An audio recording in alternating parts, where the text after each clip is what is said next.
अस्सलाम वालेकुम बच्चों, आज हम लोग सीखेंगे हुर्फ को मिलाकर के अल्फाज बनाना सीखें।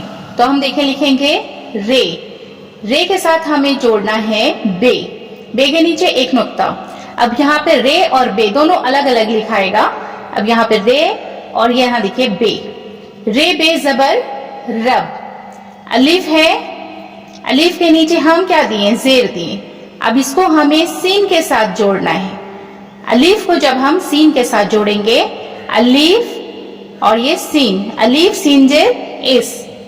अब हम लिखना है रे। रे के ऊपर हम पेश देंगे। अब रे को हमें काफ में मिलाना है।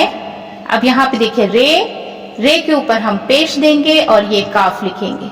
रे काफ पेश रू। ठीक इसी तरह से हमें लिखना है दाल। दाल के ऊपर हम जबर देंगे और ये है सीन। दाल को सीन में मिलाएं, क्या हुआ 10। दाल सीन जबर 10।